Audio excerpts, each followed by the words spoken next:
I'm on government assistance, and I run out of money, and I had to buy Pampers for Jelani. And I had $11.42 in the bank. And I remember wrapping my son in a towel for 2 days.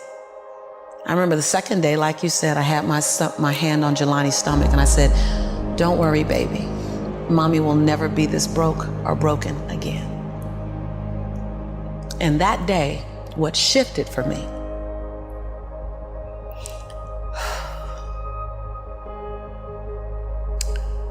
was I was willing, and I don't know if this is gonna sound crazy, I was willing to completely die to any form of me that I had been, so that I can birth the woman that I was becoming.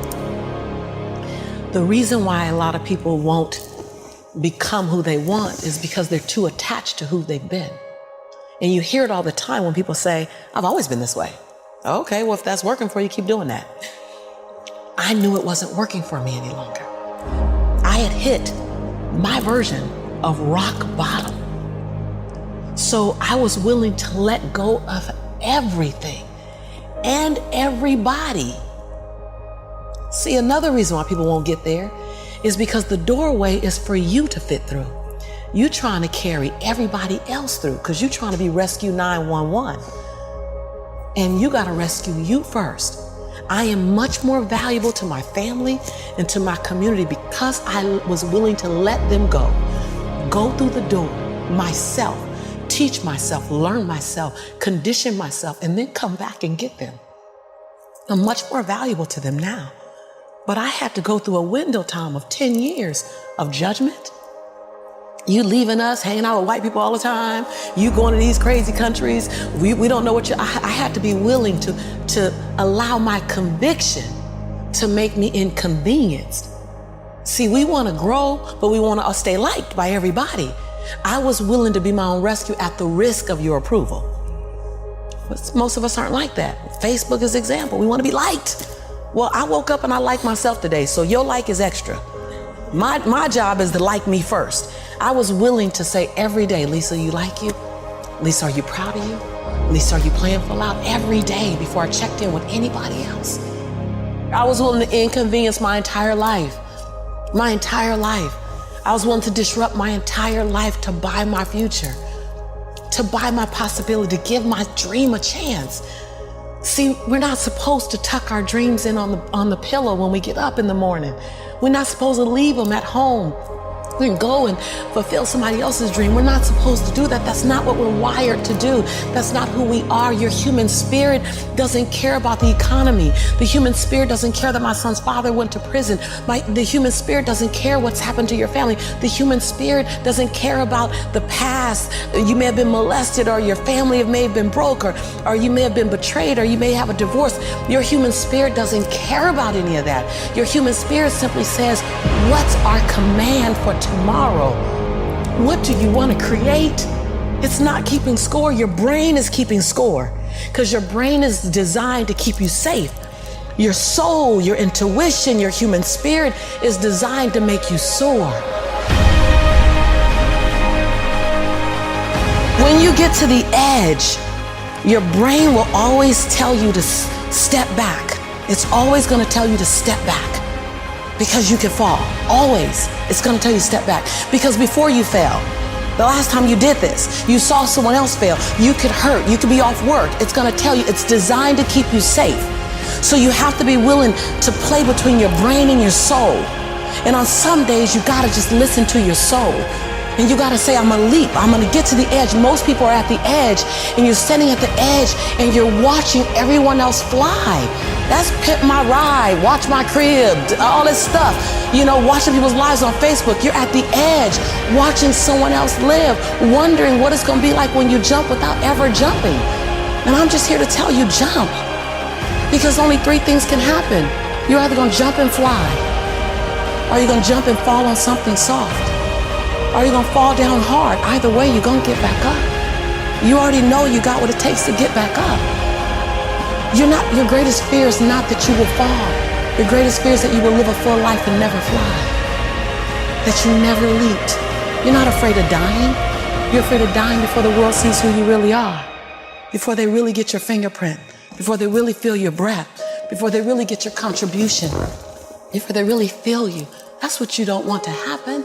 You don't want to leave this place without us knowing you were here. All I'm doing is giving my dream a chance. And I'm not extraordinary. You don't get off the hook. You don't get to be let off the hook. I'm an ordinary woman who chooses every day to make one more extraordinary decision.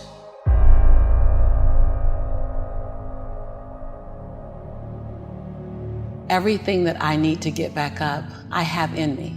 If I don't have what I need, I can go get it. Once I figured that out, the world was my playground. The question was just, where do I go get it? I don't know about that. Where do I go get it? Right. And I don't come from a learning background where I was a great student. I wasn't, my highest grade in school was a C+. And when I got a C+, I did the happy dance. And so I didn't have a background where studying was natural for me. But when I realized that if I go study something and I learn it, I own it, it's mine now, right. Man, it was crazy because all through school I struggled. The last time I took an English class, my English teacher told me I was the weakest writer she ever met in her entire life. Lovely. Yeah, lovely. And the same year I took a speech class, and my speech teacher, he said, quote unquote, Ms. Nichols, I recommend you never speak in public, that you get a desk job. Oh. And so That's mean. Yeah, it was demotivated people. Sad people hurt. Sad people make other people sad. Hurt. Bottom line, don't take it personal. Hurt people hurt. See, most people want the convenience of transformation without the inconvenience required for transformation. So my grandmother says, and I love to repeat this, your conviction, what you're passionate about, your conviction and your convenience don't live on the same block. They ain't even in the same zip code. So if you want to have a conviction for something, you have to sign up to be inconvenienced. We're trying to find convictions and passion and breakthrough on the inside of our box. Well, when you realize that the box doesn't even exist, like someone made up, oh, you're playing outside the box, so we all bought into, there's a box. Well, I don't even own a box. I don't even want to get in your box. You better come out here because I ain't getting in there. And so when you start thinking like that, Tom, all of a sudden, everything is possible. So I disrupt people when I say, you want to make me extraordinary because it lets you off the hook. What if the God that we call God, the divine, whatever your faith is, what if there's no partial? It's not going to give me a hookup and not give you one. Not going to give me an opportunity and not give you one. I'm just going to go after it. If I die, I'm going to die on a treadmill, like Will Smith said. I'm going to be on the treadmill running. I'm just not going to stop because I believe all things are available to us. I'm just willing to go after them. Are you willing? And then that is so disruptive because then you got to make a decision. Because it's easier to live inside the parameters of, well, as a black woman, well, as born and raised in South Central, well, I'm dyslexic. I wrote 7 books, I'm dyslexic. So just knowing, I'm not perfect. What I do really well is I manage my imperfection well. And so we're all waiting for perfect. It's an illusion that will never come to you, and it's an excuse to never show up and play. Your story is not meant to be your fortress. Your story is meant to be your fuel. Any story. Like the beauty of me being one of the top 1% earners in America is that I was on government's assistance. Right.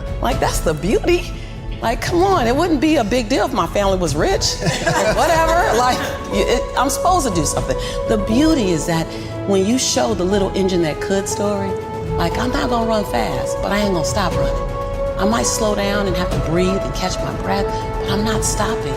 Because I believe all things are available to all of us. And good people should do well.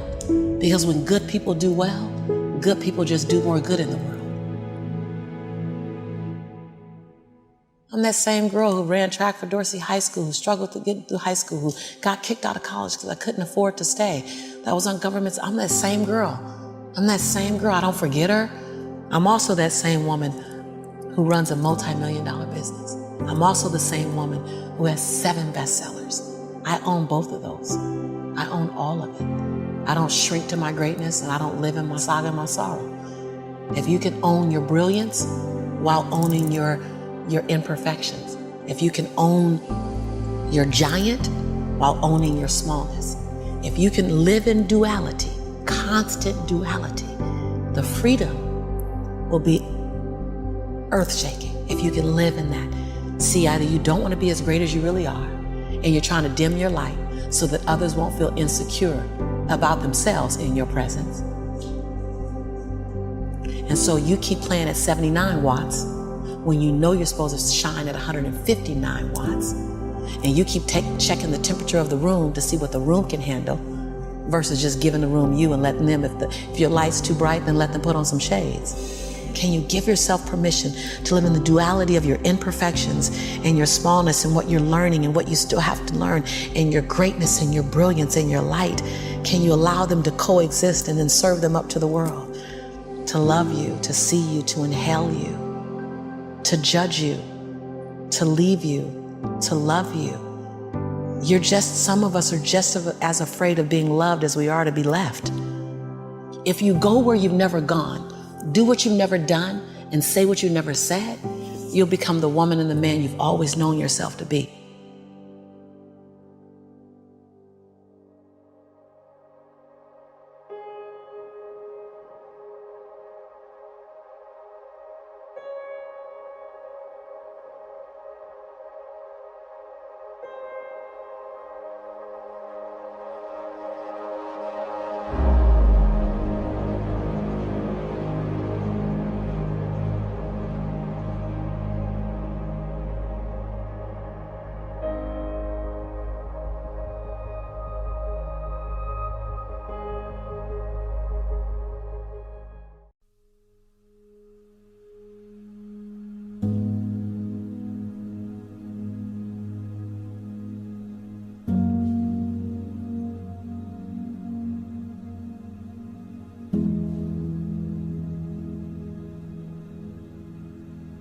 I've been there a lot in my life, especially before my car accident, my teenage years. Then the first woman I ever loved, we had a big breakup, and that breakup sent me down into depression and suicidal planning. And it's tough to dispense advice to people other than get help. And I'll share why. Because that time in my life, I had so many people coming up to me. You know, my friends would come into my dorm room and they're like, Brendan, let's go do something. And the hope is lost. And what people, I think, make the mistake of trying to do is hype people up. Everything's gonna be okay, you're gonna be great. The most important thing is when you are super down, outside of finding that emotional reasoning for where you are, is to start getting momentum. Because with momentum comes hope. With momentum comes motivation. With momentum comes, that feeling that there's a reason for tomorrow. And so it's as simple as just saying, okay, what are 3 things I'm gonna do today? Dude, sometimes that first goal is, I'm gonna shower today. I'm really gonna shower today. I'm gonna walk to the library. And I'm gonna come home. And that's all they got. Like literally, that's all they got. And you gotta honor that struggle when you're in that place. Like, know that where you're at, it is okay that you're there, and now you're gonna need help, and now you're gonna have to set up some daily practices just every day, win a little bit. Not like win your dreams, not like crush through goals, not like be a badass, not like, no, just momentum, man. Gloomy and bad, dark days, trust that those are going to be there. They'll get less and less and less as you learn how to cope, but they're gonna be there. And so when they're there, it's one of outside of teaching people to bring the joy in my life, I teach people to honor the struggle. Honor the difficulty. When we honor the struggle instead of hate the struggle, we can really achieve extraordinary things because our mindset's in the right place.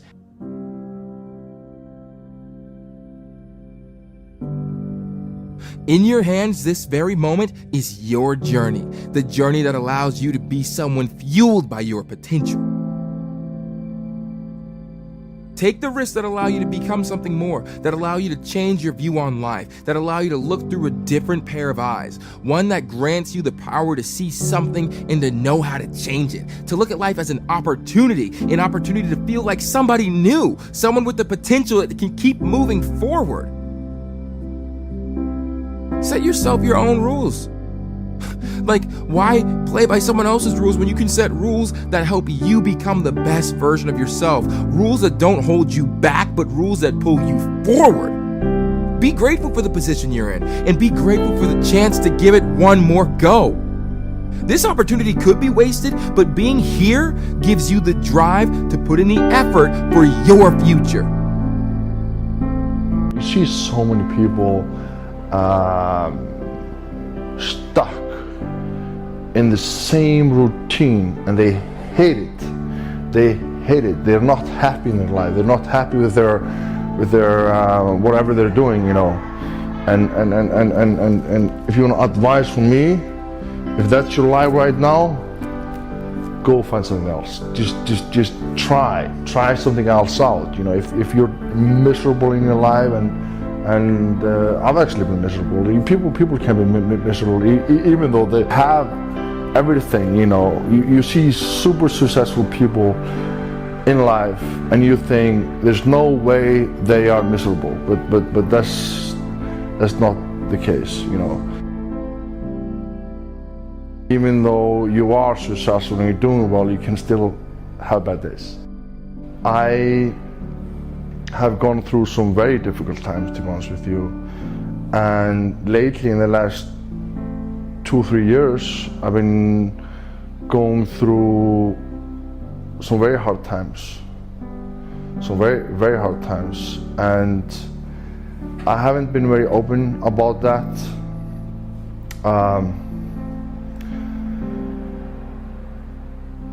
Yeah, it's been very tough for me. I had to deal with some difficult things that I couldn't control, and that's life. Like, I'm human like everyone else. I have feelings. I go through hardships like everyone else, and sometimes you're put into difficult positions. And that's life. It's very unfair. I think the more things are talked about, the more comfortable we are, and the more we can understand them. When I woke up one morning and saw that in a tweet that Prince Harry came out talking about his depression, it made me really happy. Because I've been places and someone has said, well, you lost an arm and a leg, so you had a right to be depressed, and I stopped them. I was like, depression is real. You don't even have to go through something traumatic. Some are caused by something traumatic. Some can be a chemical imbalance in the brain. And I feel like if you had heart problems and saw a cardiologist, well, everyone would be concerned about you, would know you're doing better, and it would be open and honest with the crew, anybody you work with. Not weird. But the most complicated organ in your body, if you have a problem with it, suddenly we don't want to talk about that? No, and you can get over it. And that's what people need to realize. You can be cured. You can get past it.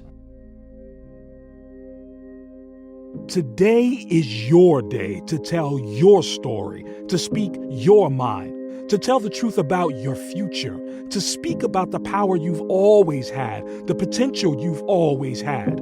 This is how you succeed. You will be your power. You have this power. Communicate your problems. Communicate the power you know that you have. This is the beginning of your power, the start of your progress. Take every day as an opportunity to be better. Every day to have the power to try something new, to become something new. This is where your progress can be kick-started. Accelerate your life into your direction. Now isn't the time to wait. Now isn't the time to waste. Let this be the power that takes you towards your success.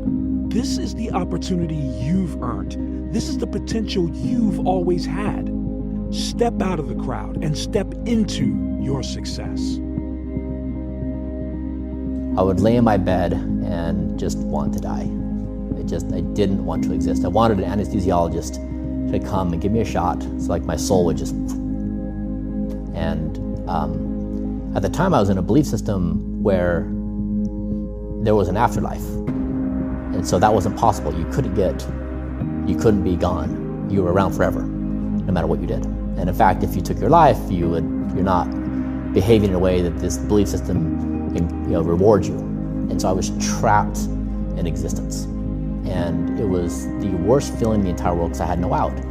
But not only that, I had kids. So I had to I felt responsible for being a father. And so I was building Braintree, and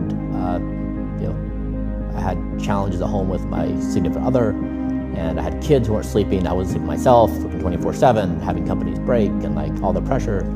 And it just drove me into the ground to a point I was just delirious. I mean, I was broke.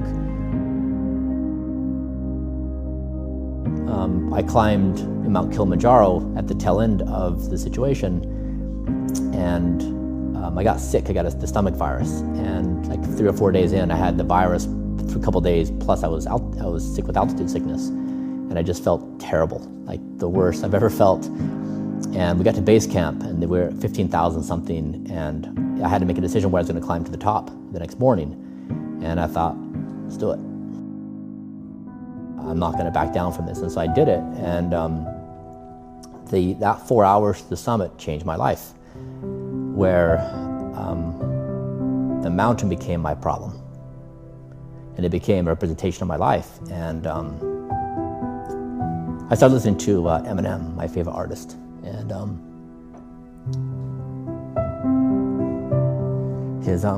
his defiance against problems.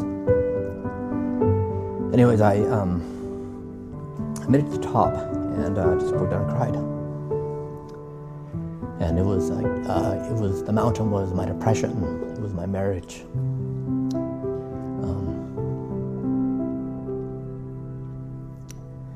It was my belief system. And I went home and I was changed.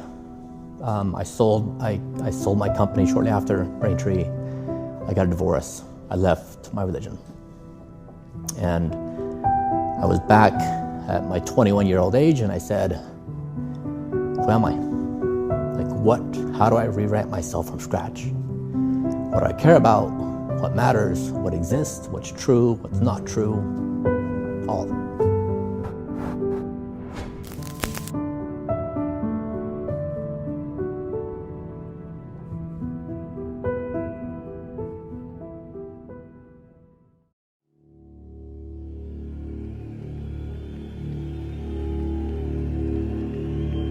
I know what it feels like to be broken. I know what it feels like to be homeless. I know what it feels like to be ignored. You get into a place where you feel like nobody needs you. Nobody believes you. I know what it feels like for people to tell you to write the book, launch the course, and then when you do it, nobody invests in it. The hour is now for game changers to emerge, for the forgotten, for the rejected, for the ignored, to come out of the ashes and into the light, out of obscurity and into victory. Take the throne with everything that you have in you. The hour is now. I am coming for the throne. I am coming for every room that you locked me out of. Every realm that I step into, I will dominate. I am determined to win, no matter what season I'm in. When you counted me out, when you rejected me, when you overlooked me, when you ignored me, I waited painfully in obscurity for the opportunity to take the throne. I am your replacement. Your rejection has forged a new fire inside of me. Man, I'm climbing the ladder. I'm bringing my team. I'm coming for magazines and movie screens, billboards and awards, movie scores and labels. I'm signing checks and contracts on every table. I'm no longer stuck in the basement, stuck in the gutter. I'm leaving the casket. You saved me vacant. You were here, my feet walking the pavement. No more complacent, driven, persistent, and relentless are all an understatement. Who am I? I'm sorry, not sorry. I am unapologetically your replacement. I have worked while you have slept.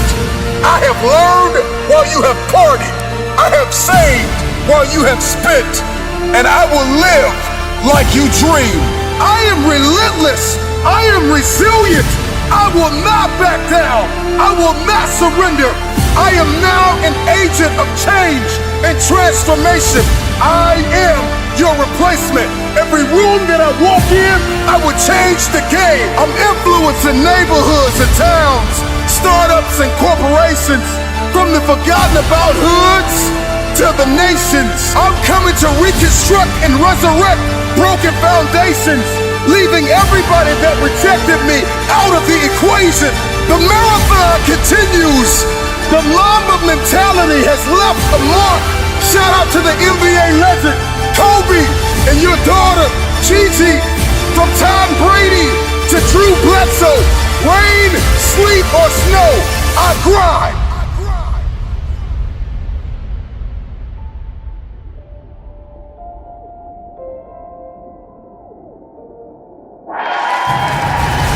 I am clutch.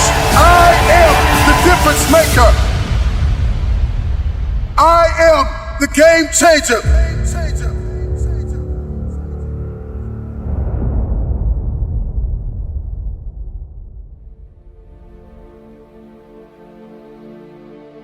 Make this moment the moment of truth about yourself.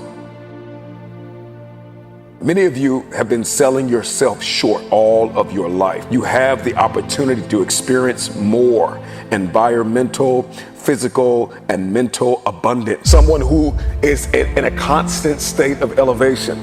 Their self-talk is, I know who I am, I know where I'm going, and I know where I came from. I want to continue the conversation of self-awareness. You know, there are a few quotes that I love I want to share with you as it pertains to the conversation of self-awareness. And the quote is, there is definitely a direct connection between finding your passion and reaching your potential. You will never fulfill your destiny doing work you despise. Passion gives you an advantage over others because one person with passion is greater than 99 who have only an interest. Passion gives you energy. Are you aware of what you are doing with your day-to-day time, your grind? Do you like your current relationships? Do you like your circle of influence? Do you like your wardrobe? I think a lot of us, we are programmed to hold on to things that we no longer like. The time is now to step into a place of diligence, hustle, humility, and hunger. The future belongs to the hungry, the humble, the hustler. These are those that will take the throne. There is a new breed of Mamba mentality game changers that in every room that they step in, they are agents of transformation. They are 30,000 feet above the noise. They are architects, pioneers, innovators, students, athletes, lawyers, doctors. I'm sounding the alarm that a new mentality will emerge inside of you. Elevated people know who they are. They know what they believe, the role in life they are presently filling, their great personal potential.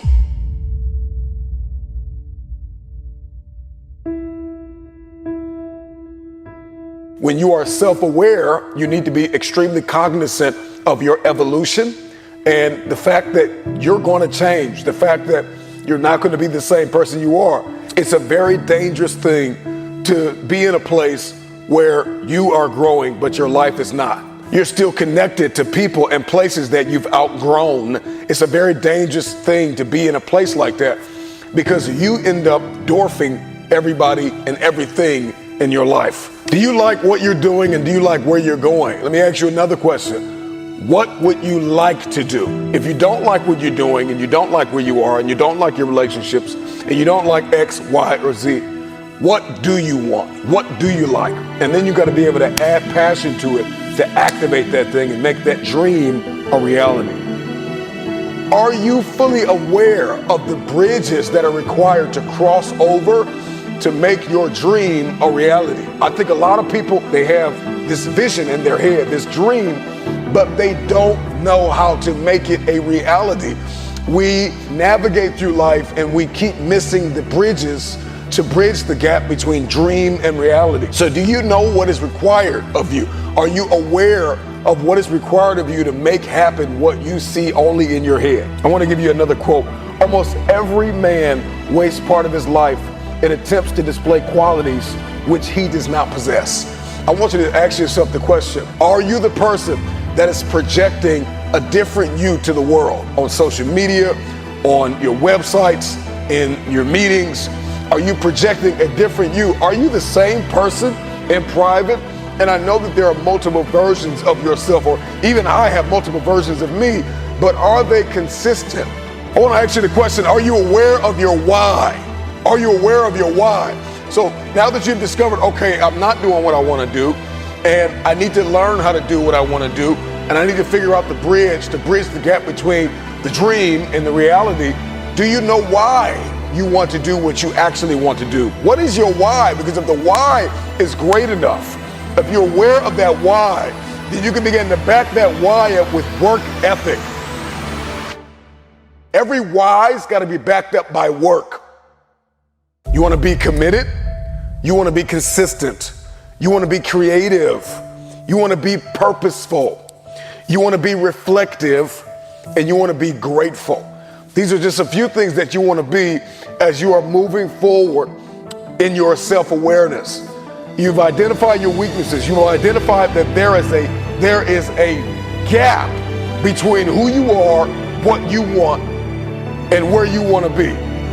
There's a massive gap. Awareness and the acceptance of that awareness is the bridge to the future. This is going to connect you to your destiny tribe. Your destiny tribe comes with multiple types of people. What would you like to do? What do you believe you've been destined to do? What talents, skills, giftings, and abilities do you possess to support your desire to do it? What are your motives for wanting to do it? Why do you want to become what you are looking to become? What steps are you taking to become and to live the life, to make the dream a reality? When you have awareness and you have your actions, but you have no accountability, you set yourself up for a great fall. Let me ask you a question. What price are you willing to pay to make the dream a reality?